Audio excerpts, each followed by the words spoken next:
So you want to become a social media manager, but you're stuck at square one. You got no clients, you got no portfolio, you're starting with nothing. I've been there, and today I'm showing you exactly how to set up your first portfolio as a social media manager. And it's a pretty high converting portfolio, if I do say so myself. This is the portfolio I use to get started.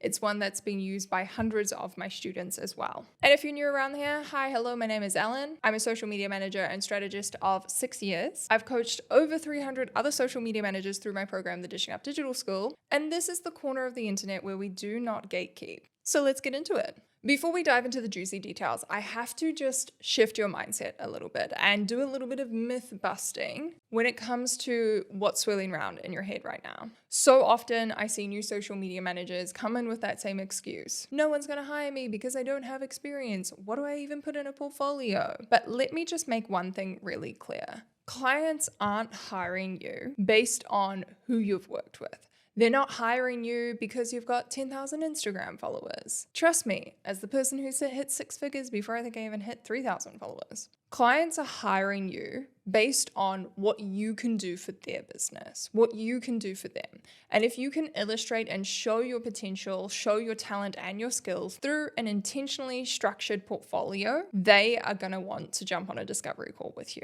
We do not need to lie our way through this. We can be honest with clients that we are newbies getting started. We're looking for experience. We're looking to build up our portfolio. But what I'm going to share with you in this video is a couple of things you can do to set yourself up for success from the beginning. All right, so what to include in your portfolio? I've got 5 key things we want to be covering. First things first, I want to see a bit of a bio or about you page. This can be really good if you've decided as a social media manager you want to niche down into a specific topic or area. For example, if you want to work with real estate agents, and maybe you want to do that because you've got a background being a real estate agent or working in the world of real estate. I have students who've done this a lot, where they've taken their experience in a past career and used that to offer social media management services very successfully. Now, that's not to mean that you have to have a niche, but think of your bio not as something to just be like, hi, I'm Ellen. I'm 29 years old and I'm from New Zealand.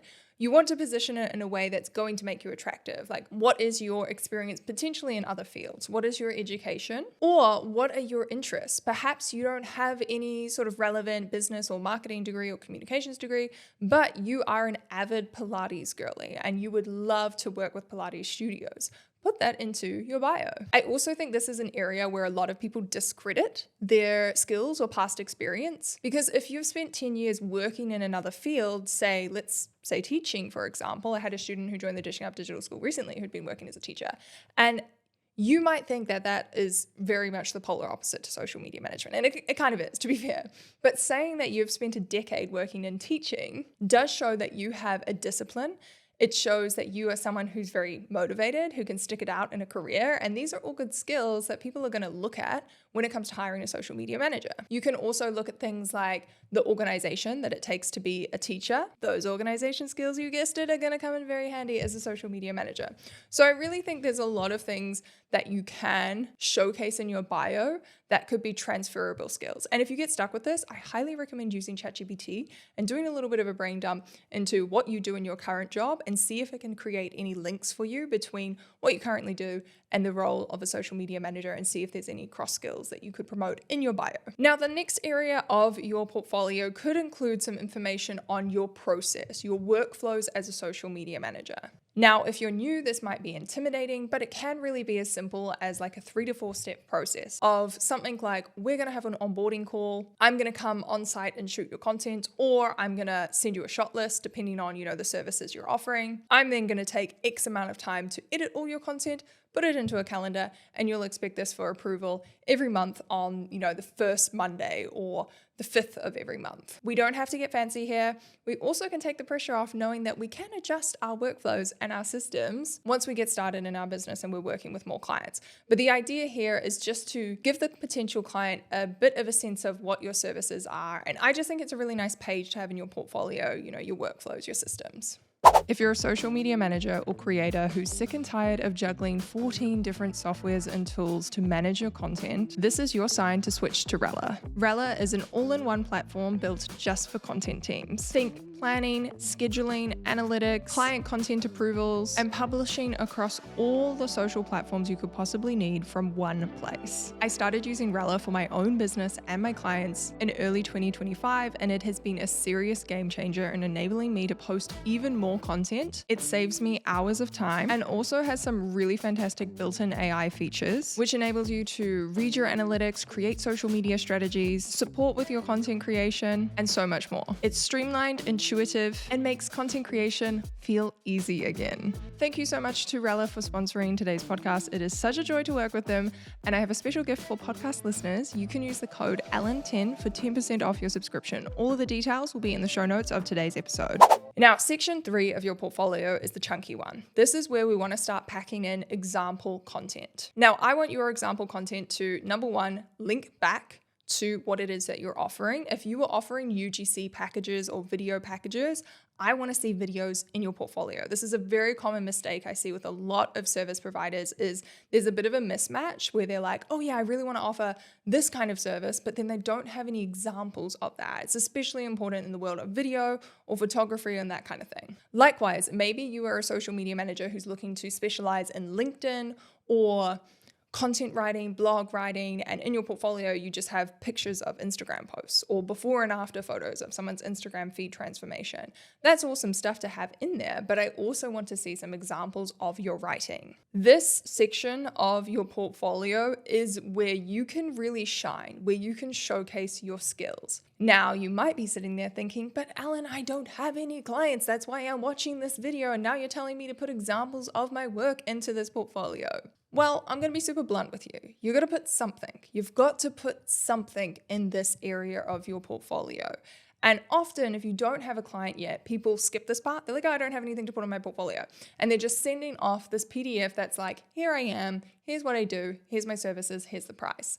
And they wonder why nobody is signing up to work with them. It's not enough, especially in this market where it is a little bit more competitive. There's definitely space, don't get me wrong, there's definitely lots of space for new social media managers, but there is not space for average social media managers. And you watching this, because you found this video, I know you were not destined to be an average social media manager. You were destined to be one of the best. And the way we get people falling in love with our services is showcasing our skills. If you do not have any clients, I want you to create some mock clients. This is where you can create a little bit of a brief for yourself. You can be like, okay, I'm going to make content for a cafe in London or a Pilates studio in Los Angeles. You're going to create a fake brand and you're going to make some Instagram content for them, some graphics. You might use some stock video from Canva to edit a few reels, showcase how you add text or put together montages and put it together in a nice content calendar. I have seen so many of my students from the Dishing Up Digital School come from no experience. They get smart, they create mock clients, they create fake clients, if you will. And again, you disclose this in your portfolio. Be like, this is a mock client to showcase my skills and what I could do for you. You can have that little line in there.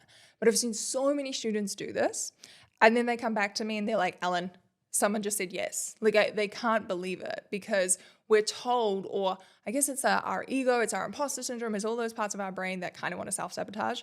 Those parts tell us that we'll never book a client if we don't have experience. And that is simply not true. And I feel like so many of my students in the Dishing Up Digital School are proof of that. And it just makes me so proud. And I love that whenever someone comments on my YouTube channel or sends me a DM and they're like, I can't get started, I don't have experience. I'm like, boom, here are the case studies. Here's my student stories. Here's what is actually possible if you put in the work. So creating mock clients, great idea. Now, if you want to take it a step further, I would look at either doing some volunteer free social media management. Again, I don't often recommend this for everyone, but if you are really, really brand new, you've got no experience to utilize, you don't even have a personal Instagram. I have a lot of students who maybe have a travel account or they've got hobbies like reading and they've got a book TikTok. They can use those. It's what I actually did originally to use my YouTube channel. I was like, hey, these are some videos I made with my sister about fashion and beauty, and these are the views that they got. I use that in my portfolio.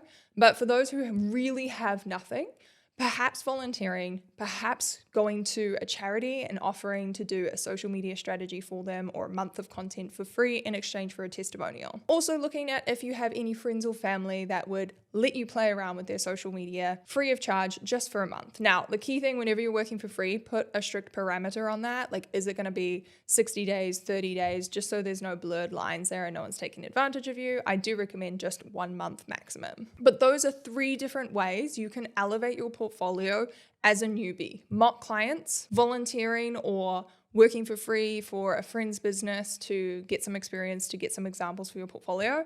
And number 3, I kind of vaguely mentioned there, but repurposing content from any personal pages that you might have on social media. Again, it may not feel relevant. I vividly remember a student coming to me with that very example of having like a TikTok page dedicated to reviewing books. And they were like, oh, like I have this little page, but it's just like a hobby. And I was like, oh, send it to me. And then I opened it up and they had like 20,000 followers. And I was like, excuse me, girl, put this in your portfolio.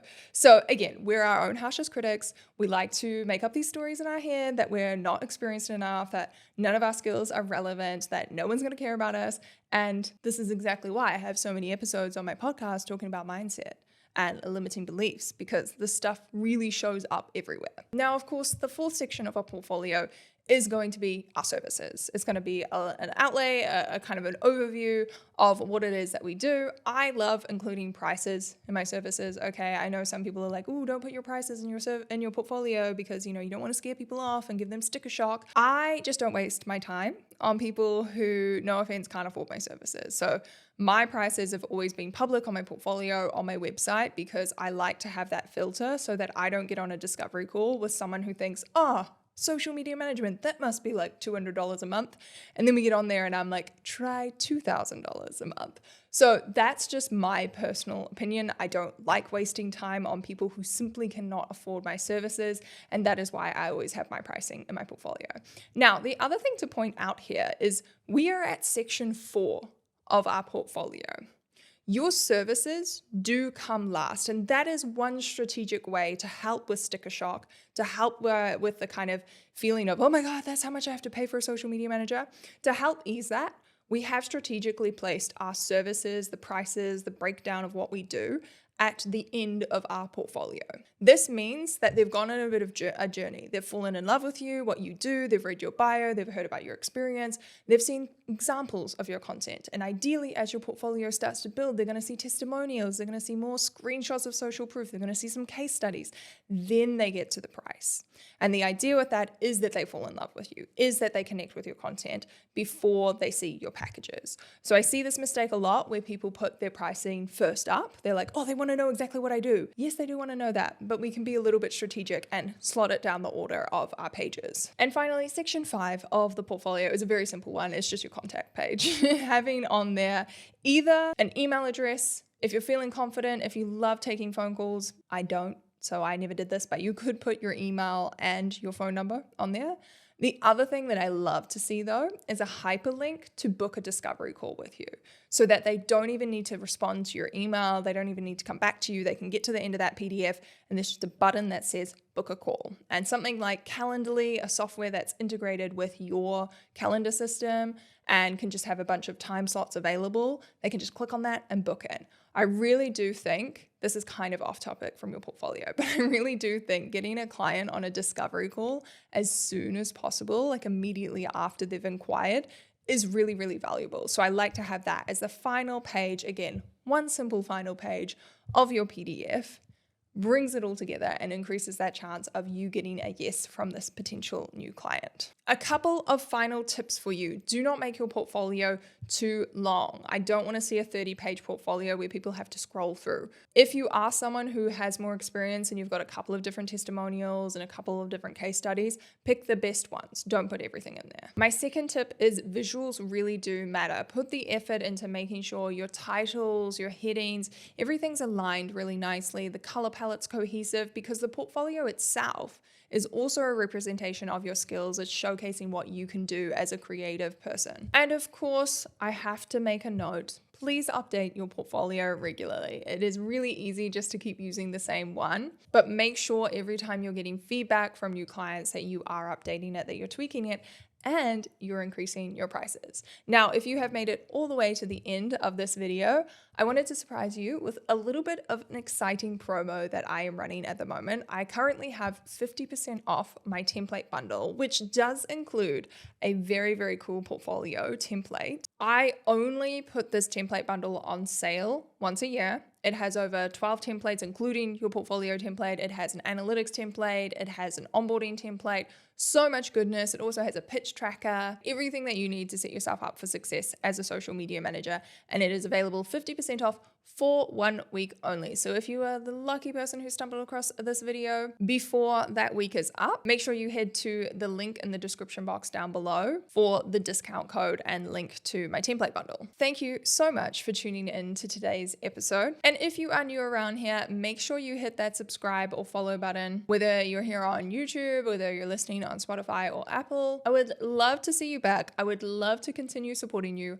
on your journey to success, on your journey to becoming a full-time social media manager, or the six-figure, the multi-six-figure, hey, let's even put it out there, the seven-figure social media strategist. Thank you guys so much for tuning in. I'll catch you next time.